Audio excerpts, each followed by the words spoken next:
So, did I never go to the... No, I went to the bus stop last time because I didn't see electronic last time, so... That canteen was crowded. I couldn't stay unnoticed. Olga called me. Hey, no means no, okay? If you guys want to take off your shirt, though, that's a whole nother... not saying anything about you. I just don't swing that way. What? Simon, come with us. A four-way? I'm okay with a four-way. The camp leader, Sylvia, electronic, was sitting at a 4-seat table. I nodded and went to get my food. This time, to spend several minutes in queue. Today's menu didn't really differ from the other day's menus. The dishes looked the same at least. When I sat down at a table, wished bon appetit to everyone, Olga said, "You French bastard!" What? So, what are you thinking? Nothing in particular. Oh, sorry, what? About what? We search for Shirk all around. It's noon and he's nowhere to be found. What are you doing rhyming all the time? I don't know what to do with this crime. What? Sorry. I took note. See, I did. Okay, but didn't want to point it out. We looked all over the camp. We even made a song about it. How do you like it? I went all around the neighborhood forest. Yeah, and you also got naked in front of me, you bastard. Olga looked at me. And I helped. I helped too. We must call the Popo. Maybe we should wait till evening? I asked lazily. Maybe he went home? That can't be. Shirk lives thousands of miles away, unless he walked 500 miles and... What, by train? The nearest station, she paused, is far off. Now it's getting interesting. Every time the conversation reached a point concealing ways I could leave Seattle and the camp, all the camp inhabitants started to change the subject. How far is far? Is it 500 miles? And I would really far away. The camp leader looked at me, indicating her expression that asking more questions was not advised. So, bastard. So, shall we go deeper into the forest? Maybe he got lost. Shirk always takes a compass, claimed Electronic. I wonder what could he found in the magic vest, assuming he had one. If I were to get lost in the forest, a compass would be of no real use. Popo, we should call the police this evening. Nothing, not right now. What do you mean? If the police come, you could ask them questions. The police will have the name of the city on there. Well, you already know the name of the city. It's Seattle. Okay, so you'll do it later? Then they were all silent. We should be able to find him before evening. We still have time, people. If he's actually got lost, we have no time to lose. We can't be sure now. Then, where is he? Where, I say? There were some truth to the camp leader's words. Hiding the whole day just like that is a bit suspicious. Why would he do that? Shirk seemed to be quite the serious pioneer. Ulsa would have been a better fit for this behavior. I've been drinking all day, and I'm nearly done. What? So, there's a good reason to believe he was gone for good. All that can be done has already been done. We just have to wait. Because why don't you want them to call the police? Sylvia, Electronic, and Olga looked at me sorrowful, but didn't say a word. Ellipses said that we should call the FBI because he was a double agent. Ellipses didn't get a response. I finished my lunch, took the tray back, and left the cantina. It's still the first half of the day. What now? Gendo didn't help any. The camp was drifting off into an afternoon nap. Only Gendo, I know it's Gendo, but Gendo is what he actually is. Again, I'm still waiting for a giant EVA unit to pop out. Stared at me through his glasses. Of course, he was standing somewhere else, but I had a feeling that he was constantly watching me. I bet he knows where Shirk is hiding. He just can't say anything. The disappearance of of the Cybernetics Club leader made me think. Maybe it's got something to do with my case. Hey now.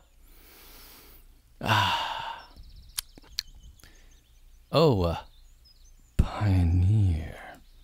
The nurse stood in front of me. I looked at her curiously.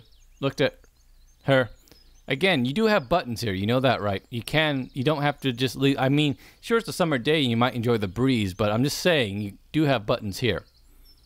I mean, clearly you don't button this either. I mean, why do you wear this at all then? Well, anyways, what? And why do you only have one earring? Anyways, I looked at her curiously, again, not staring at her chest. Go and take my place at the infirmary. I have an urgent call. Someone is injured, needs mouth-to-mouth resuscitation. Me? Yes, you. Take the keys. The nurse threw them at my face and ran away. Why me? Isn't there anyone else in this camp? What's happening? What do I do now? I missed a chance to refuse. I stood in front of the door, uncertain. On one hand, there's nothing to worry about. I spent half an hour or so, and she'll be back. But what if someone comes for, actual medical attention? A broken leg, a head injury, or I have to give them the talk about the birds and the beads and all that good stuff. I begin to worry too much.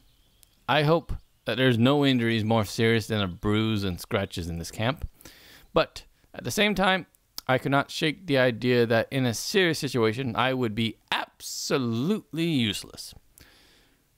So I just took a nap and locked the door. The end. GTO Half-Life 3 confirmed. No, that's a 4 there. Half-Life 4 confirmed. Anyways, I don't even know how to perform CPR. A magazine on the nurse table caught my attention. A good way to relax. It was a porn magazine, which is an excellent way to relax.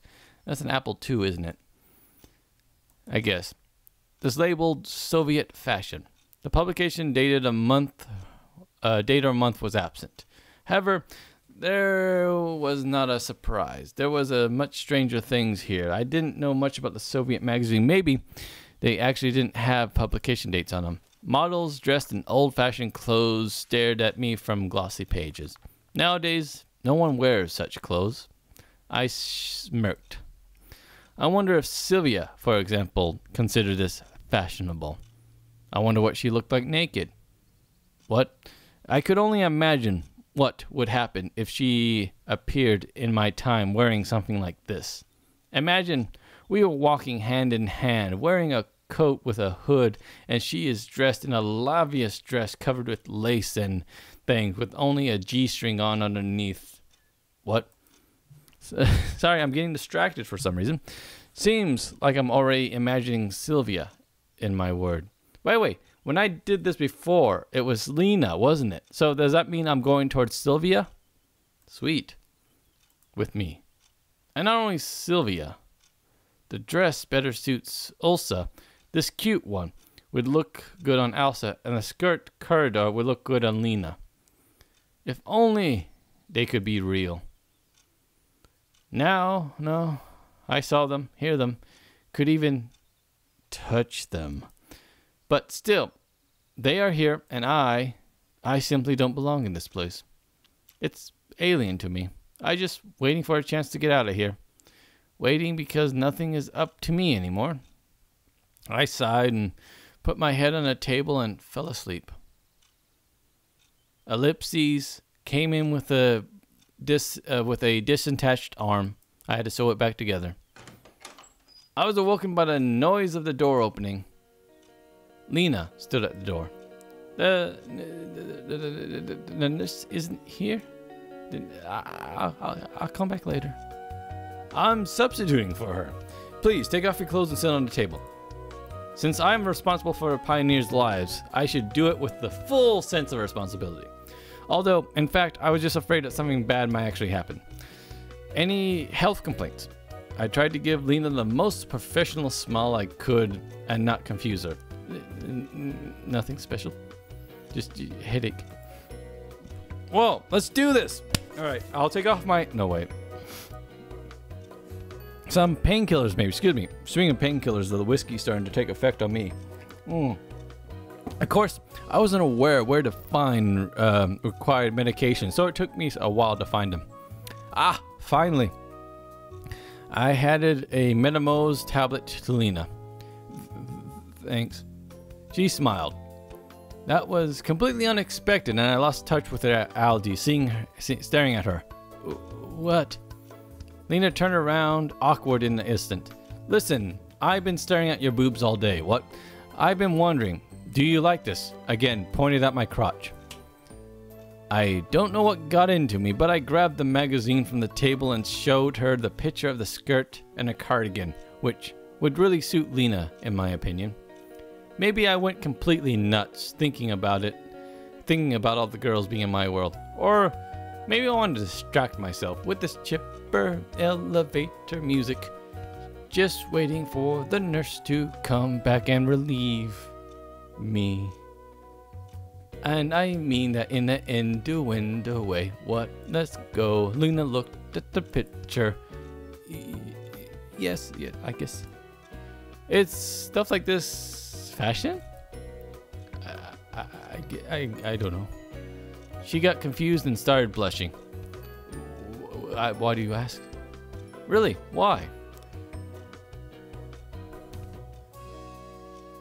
I think you look gorgeous in it. That'd be the nice thing. I'm just asking, actually. Since I'm not going after you anymore, I don't know if this matters, but just asking. Lena, we were quiet for some times. How is your headache? Much better, thank you. She smiled. I'll be off. Good luck. Lena went out and I continued to look through the magazine. Ellipses laughed at my inability to sing a single... Then again, Ellipses laughed at my inability to speak English. It's Russia, you bastard! What? After a while, someone knocked on my door again. Mushy mush. No, that's when he answered the phone. Whatever. By the way, is that a tablet or... That almost looks like an iPad. Or is that the magazine? I'm about to say, how much do people weigh here? No, that's at 0. Okay. Most people popular place to go. Suddenly, I decided to roleplay as a nurse. I put on stockings, a G-string. I opened up my... just a male version. Way to ruin my fantasy. And said, come in. The door opened and Ulsa entered the room. Wow. Did I miss the moment when you decided to start knocking? Anything wrong with me knocking? Unless it's boots. No, inappropriate. Not with her. She frowned. Where does it hurt? Why on earth would I tell you? Where's the nurse? Right in front of you. I imposingly crossed my legs and looked questioningly at her. I better go. It'd be better to die than be treated by you. She smiled mischievously. You didn't even let me try. Ulsa thought for a moment. Could you give me some pills?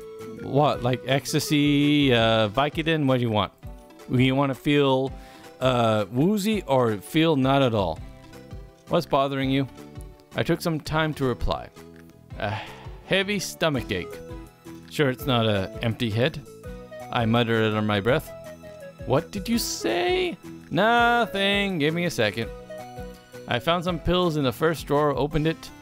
Thank you, Sensei. She smiled cheerfully. Watching Ulsa, I could imagine how such an optimistic and active child could have health problems. Yeah, here you go. Considering the local cuisines, it's not that surprising. Maybe. She smirked. I'll see you. I see you're still alive and kicking. Well, I guess I'm not complaining. Bye. So the other one would have been rubbing in the stolen candy scenario. I wonder if that actually was the preferable answer for her quest line. Which, by the way, I'm probably never doing. Anyways, also ran out of the infirmary, slamming the door. Ellipses followed suit. I'm running out of things for ellipses to do. How many ellipses do they have in this game? Again, I went back to studying Soviet fashion trends. Time passed, but the nurse was still absent. She was probably banging some guy across campus.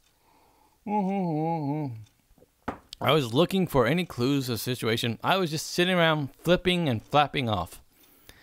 Just for a moment, I felt quiet satisfaction with the situation. So far, everything that has happened here could be seen as just a trip to a summer camp. And if nothing changes anytime soon, then I can start worrying. Again, someone knocked on the blinking door. Come in. Did I miss the outbreak of an epidemic? Sylvia was standing at the doorway. Oh, hi. Is the yeah, bastard, give me the right voice. Oh, hey, lad. Is yeah, and the wee bimbo around? No, she's not here. I'm taking over for the day. Great, then. Could you give me a pap smear? I'd like you. She hesitated. What?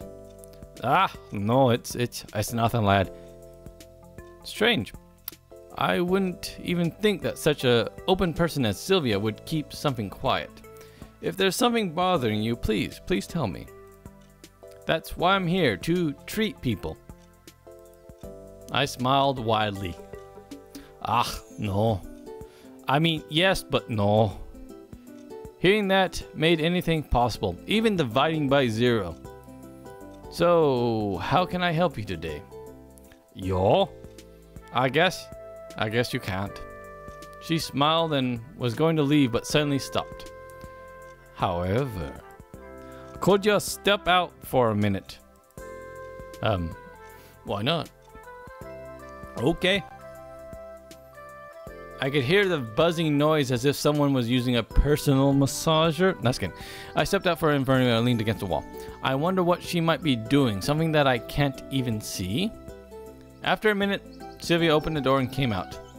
She was carrying a small bundle. May I ask what that is? It's a nothing. She blushed. Thank you. You're welcome.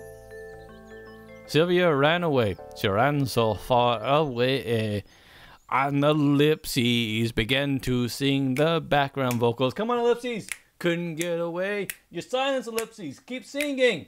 Damn it, ellipses! You make a horrible background singer. I looked at the time. It was getting late. I read the magazine backwards, forwards, but reading it forwards was much better because it made more sense. But the nurse still wasn't here. She owed me a blowjob. What? Suddenly, the door burst open and Alice rushed inside. She looked at me piercingly. What are you doing here? Sitting. I admitted honestly. Okay then. It's even better without the nurse, she murmured. Are you sick in the head? I asked acidly. Alice didn't answer and came closer to me. Move. Why? So I can open the drawer, isn't it obvious? What for? She got angry. None of your beeswax, ya bitch. Well, you know, I'm kind of in charge here, so it is my business. She gave it a moment's thought. Then give me some active carbon. Stomachache? Yeah. She grinned sharply. I got the feeling there was something wrong here. So by the way, I know if I give her the active carbon, she tries to blow up Gindo. If I don't know what happens. Does she get more pissed at me or what? Let's see. Don't give her the carbon. Really? A stomachache? Really? Doesn't seem so. What, do I have to toss my lunch all over the place for you to believe me? I don't know what terrible things can be done with active carbon, but I'm sure you will think of something. She hesitated. And what if you're right? There! I knew it. Then I am certainly not giving you anything. Alice tried to get to the drawers, but I blocked the pillbox like whoever that guy was. For all her impudence, she was still just a girl living in this world. Who don't let me go at night. What? I forget the lyrics. Whatever. I'll find it somewhere else. She turned away and headed towards the exit. At the door, Alice stopped and looked back. By the way, the camp leader and the nurse are carrying a pioneer with a broken leg. I really don't care, but they seem to be struggling. Yeah, sure. Come see for yourself. Alice seemed to be lying, but on the other hand, as long as I can see her. I came to the door and looked outside. No one was there. Where exactly? They haven't reached here yet then. She made a helpless gesture. Have fun. I returned to the table and only then realized that one of the drawers were open. So it doesn't matter. She still blows up the statue. I guess it's important to the story, but still. I turned my back for just a second and she stole my wallet. Though, what evil can... Yeah, I know. I know the future. Ellipses agreed with me, for he also had the foresight. It was just 15 minutes till dinner, and the nurse still wasn't back. And I was running out of pioneers that I knew to come by. I guess just leaving this place wouldn't do. She asked me to look after it, after all. And who knows what might happen if I leave. Though, who would want to steal anything from her? Alice and Ulsa. Except Alice, yeah. I opened the magazine again, began to flip through it for the nth time. The fashions of the 80s weren't that fun anymore. Yawning got to me several times. It was suddenly 6 o'clock, so dinner had started already. Of course, I had to be on watch until the end, but my stomach seemed to have its own opinion on the matter. I stood up steadily and headed towards the exit. A rustling sound came from behind the door. Could it be? Someone else got poisoned, broke their arms, or something worse. I sighed heavily and pulled the doorknob. However, there was no one there. Seems it was just my imagination. I returned inside and instantly noticed. So it wasn't there before. I forgot to check this time. Something has changed for me. To be precise, an apple appeared on the table. But from where? What about the iPad here? That wasn't there before, was it? Fruits can't just materialize from thin air by themselves, can they? Though in this camp, anything is possible. Chances are someone just brought it here. Maybe Lena wanted to thank me, given that she's shy and all. But wait, how could she just slip past me? She's a ninja! No, what? Lena would climb through the window after all. So there must be something else. I was suddenly overwhelmed with fear. What if the apple is poisoned? Though, why would someone place things where I was totally helpless and be killed more easily? Or it might be the apple which Eve tasted in the Garden of Eden. Excuse me. In fact, in that case, I certainly shouldn't eat it. The same second, my stomach reminded me that it was rumbling. However, it would take some time to close the infirmary and reach the canteen to get food. My stomach is about to eat itself. There's nothing wrong, I guess. Once again, I tried to remember if the apple was there before. Excuse me. In the end, it must have appeared from somewhere. Maybe it got there through the window. The shutters were was slightly open, so someone must have reached in and put it there.